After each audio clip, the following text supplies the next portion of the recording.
ঢাকা চট্টগ্রাম মহাসড়কের চট্টগ্রাম অংশে দাপিয়ে বেড়াচ্ছে নিষিদ্ধ থ্রি হুইলার। নগরীর সিটি গেট থেকে সীতাকুণ্ড মিরসরাই পর্যন্ত নানা গতির এসব থ্রি হুইলারের কারণে ঘটছে দুর্ঘটনা। এ বিষয়ে আরো বিস্তারিত জানাতে এই মুহূর্তে চট্টগ্রাম থেকে যোগ দিয়েছেন সহকর্মী অনুপম শীল। অনুপম, ঢাকা চট্টগ্রাম মহাসড়কের মতো গুরুত্বপূর্ণ এবং গতিশীল মহাসড়কে কিভাবে থ্রি হুইলার চলে? আমরা তো প্রতিবেদনে দেখছিলাম যে হাইওয়ে পুলিশের ঊর্ধ্বতন কর্মকর্তা বলছেন ব্যালেন্স করে চলতে হবে। তিনি কি মহাসড়কে থ্রি হুইলারের পাশাপাশি গতিশীল যানের ব্যালেন্সের কথা বলেছেন?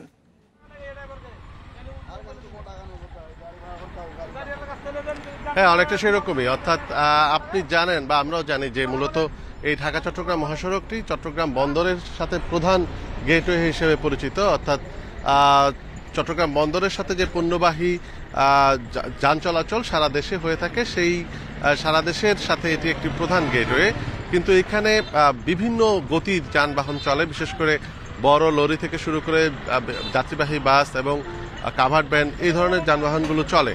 কিন্তু এর মাঝখানে আমরা দেখি যে বিভিন্ন এলাকায়, বিশেষ করে চট্টগ্রাম থেকে সীতাকুণ্ড, আবার মিরসরাই, বারগারহাট, এই সমস্ত এলাকাগুলোতে কিন্তু এখানে এই একই সড়কে থ্রি হুইলারের যথেষ্ট চলাচল ইদানিং লক্ষ্য করা যাচ্ছে গত প্রায় 1 বছর বেশি সময় ধরে। এবং এক্ষেত্রে আমরা মাঝে মাঝে ব্যাটারি চালিত রিক্সাও কিন্তু এই সমস্ত সড়কে দেখি, এবং যার ফলে দুর্ঘটনার যে সংখ্যা সেটি স্বভাবতই অনেকটা বেড়ে যায়। এবং এই প্রেক্ষাপটে পুলিশের পক্ষ থেকে বা যারা মূলত এই বিষয়গুলোকে নিয়ন্ত্রণ করবেন তাদের সাথে কথা বলে যেটি জানাচ্ছে যে তারা বলছে যে আসলে এটি একসাথে বন্ধ করে দেওয়া এখন অনেকটাই কঠিন, কারণ নানা পক্ষ এখানে কাজ করছে। বিশেষ করে এই যানবাহন থ্রি হুইলারগুলো বন্ধ করে দিলে তাদের চালকরা বিভিন্ন সমাজে অস্থিরতা তৈরি করতে পারে, এরকম একটা আশঙ্কাও আছে।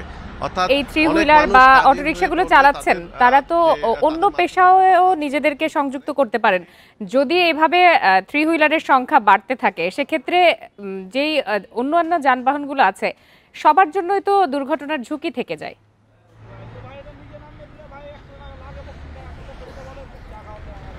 একটি ছোট্ট হিসাব দিলে আসলে কতটা ঝুঁকিপূর্ণ বুঝতে পারবেন। সেটি হচ্ছে শুধু মিরসরাই এলাকায় যদি আমরা বলি, গত 1 বছরে প্রায় 70টির মতো দুর্ঘটনা ঘটেছে, এবং বেশিরভাগ দুর্ঘটনাই ঘটেছে এরকম ভিন্ন ভিন্ন গতির যানবাহনের মহাসড়কে অবস্থানকে কেন্দ্র করে। এবং এই দুর্ঘটনাগুলোতে কেন্দ্র করে যে আহত নিহত হওয়ার সংখ্যা সেটিও কিন্তু দিন দিন বাড়ছে। এখন যারা মূলত এইসব নিয়ন্ত্রণ করে, আমি একটু আগেও যেটি বলছিলাম যে যারা থ্রি হুইলার চালাচ্ছেন তারা যদি এই পেশা থেকে সরে যান তারা অন্য পেশায় যাবেন। কিন্তু সাম্প্রতিক সময়ে পুলিশের পক্ষ থেকে যেটি বলা হচ্ছে যে অন্যান্য পেশাগুলো সংকুচিত হওয়ার কারণে অনেক বেশি সংখ্যক মানুষ শহরের ভেতরে এবং বাইরে এই ব্যাটারি চালিত রিক্সা আর চালনা নিয়ে আসলে অনেক চালাচ্ছেন তারা। এবং এই ক্ষেত্রে যদি এই ব্যাটারি চালিত রিক্সা বা থ্রি হুইলার বন্ধ করে দেওয়া হয়, তাহলে কিন্তু তারা আবার সমাজে নানা অশান্তি তৈরি করার মতো বা অসামাজিক কার্যক্রম তৈরি করার মতো পেশায় যুক্ত হয়ে যেতে পারেন, এরকম একটি আশঙ্কাও আছে। সেই জন্যই তিনি ব্যালেন্স করার কথা বলেছেন। অর্থাৎ এই মুহূর্তে আসলে প্রশাসনের পক্ষ থেকে ওই ধরনের এই সমস্ত যানবাহন বন্ধের ওই ধরনের কোনো উদ্যোগ নেই, অনেকটা সে বিষয়ে তিনি পরিষ্কার করেছেন।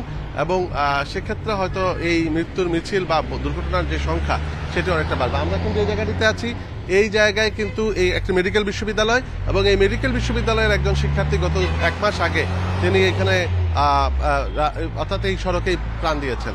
তো অর্থাৎ বোঝা যাচ্ছে যে মহাসড়কের মতো জায়গায় এই ধরনের ব্যালেন্সিং এর মাধ্যমে আসলে কোনো ধরনের শৃঙ্খলা ফেরার কোনো ধরনের সুযোগ নেই বলে আমার মনে হচ্ছে। অনুপম শীল, আপনাকে অনেক ধন্যবাদ।